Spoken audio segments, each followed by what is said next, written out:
I'm Matthew Rondino with Best Buy Canada's Best Buy blog, reviewing the M Audio BX3 and BX4 Multimedia Reference Monitor speakers. If you are looking for some great professional reference sound, M Audio has two great options in these monitors. Each pair of speakers, which are sold separately, are ultra compact but output big, high quality sound. The package comes with everything you need to immediately amp up your audio. Let's unbox, set up, and test out all the features the M Audio BX line has to offer. The first and most obvious thing about unboxing each of the models is their difference in size. Both are small and compact in comparison to what's on the market today, but there is a size difference between the two models. The BX3 stands at 6 inches high, which is smaller than the BX4, which is roughly 9 inches high. Inside the box you'll get your standard paperwork, but here we actually have the power cable, and just a quick note that the BX3 and BX4 boxes have the same cables and literature. Next up we have a 3.5mm to 3.5mm aux cable, which will let you hook up a majority of devices with an aux port like your desktop PC, laptop, or smartphone. A 3.5mm to RCA is also included, so you can get those left and right channels connected. And next up we have another dual 3.5mm aux. This is used to connect the left and right monitors to one another, so that extra cable in there will just allow you to connect the two speakers to each other. Next up we have all of the paperwork. So we've got the M Audio safety guide. Just be careful with connecting power. And we also have the BX4 as well as the BX3 user guide. Again, be sure to consult these manuals, but the setup is so streamlined and straightforward with these. I don't think you'll need them too much, but always consult the manual as you go. And finally we have the feet. You're going to definitely need these. So these are the foam feet with an adhesive backing. You just peel it back, pull it off, and pop it onto the bottom of your speakers. You definitely want to apply them due to their slippery surface, and you don't want your speakers going for a walk during those big bass lines. So as I had mentioned before, adding the adhesive feet is a bit of a snap, or in this case, a peel and stick. I'm just taking the smaller of the two speakers, the BX3, briefly wiping off the bottom here, taking my adhesive backing feet and popping them on.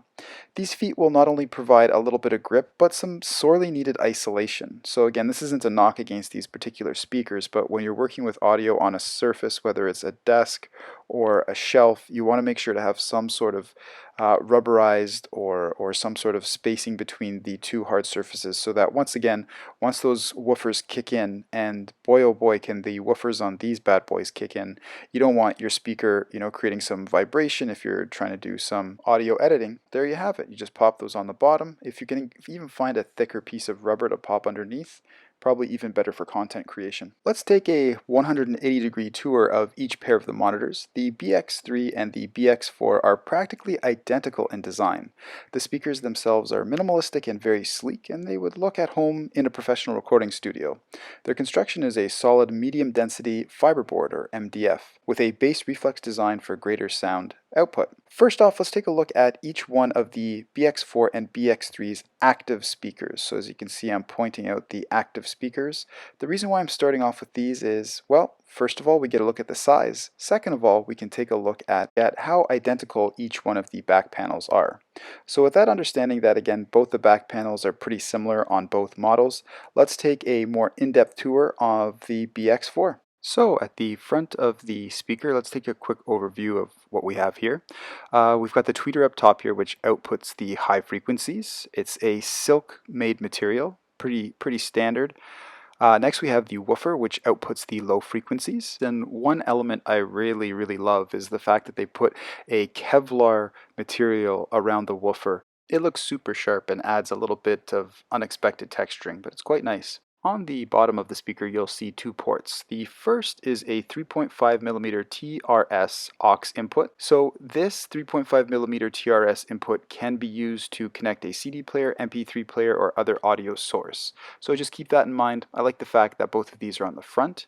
The second is your headphone jack. You can jack in a 3.5mm headphone set to output and hear the mix through your headphones.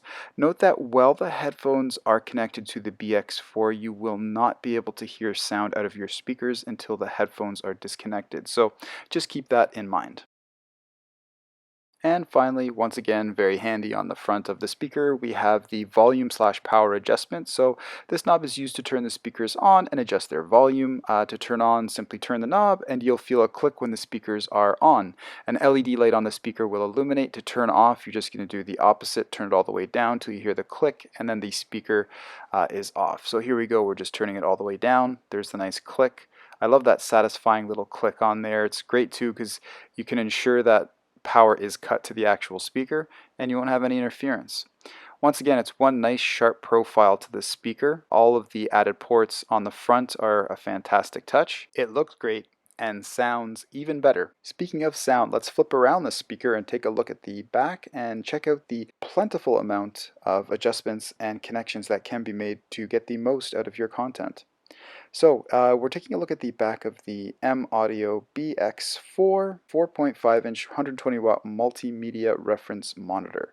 So just keep that in mind. The BX3 and the BX4 extremely similar in regards to the back panel of the active speaker. So all of these connections that I'm about to discuss here are also on the back of the BX3. So first off, this area right up here is the rear port, which enhances the bass generated by the woofer. It increases the low frequencies. Just make sure that once this is set up that this is not blocked or obstructed, since it will adversely affect the bass response. Next we have the RCA inputs, and you can use the included audio cable or other RCA cables, which are sold separately, to connect external sound sources to these inputs. So just keep that in mind. Again, M Audio makes it easy because they include this cable just in case you need it. Next we have the 6.35mm TRS inputs. You can use 6.35mm audio cables, which are sold separately, to connect external sound sources to these inputs. So just in case you need that added flexibility, it is there with those extra ports. Next we have the output to the passive speaker. Once again, you just take the included 3.5mm cable and you just connect it from this speaker to the neighboring speaker, and you're all set for your left and right audio channels. Quick mention that the passive speaker literally has a single port on it just to accept this bridging 3.5mm connection. Next we have the high EQ, and this knob allows you to boost or cut the high frequency equalization of the speaker. So you can just adjust the knob like so, get the balance that you desire. And just like in life, we have our highs, we also have our lows. And here we have the low EQ, and again you can turn this knob to boost or cut the low frequency equalization of these speakers. So set that up, get the best sound possible for whatever you're working on, and you're all set. Next up we have the active speaker position switch, so you can adjust this to set the position for the active speaker in the stereo field. This allows you to choose to have the active speaker on either your left or right, depending on your preferences and where your connections mostly lie. This is a very quick switch just to move things around without actually moving things around. So again, the active speaker position switch lets you toggle right and left to decide which you want to become your active speaker. And finally, on the bottom of this speaker, of the active speaker on both the MX4 and MX3, this is your power connector. You only have to plug the included 2-prong ICE power cable in here, and again, it's the only driver with power, so you do not have to plug in power to both speakers. This single plug-in here will drive both speakers. So the big question is at this point, how is the sound quality? After using both sets of speakers with multiple devices and media sources, I came away quite impressed. From music, movies, games, and some light audio editing, the sound across all applications is rich and very clear. The volume levels are punchy and never featured any noticeable distortion. The monitors performed especially strong with vocals and spoken word. I was able to listen into a few of my favorite podcasts and they sounded fantastic. Pretty cool to rediscover this content with better sound. These are great reference monitors capable of high and low end frequency range considering their compact size. The dynamic drivers in the BX3 and BX4 really push out rich sound and deep bass. The midtones leave a little to be desired, but overall this is a massive upgrade from standard PC speakers.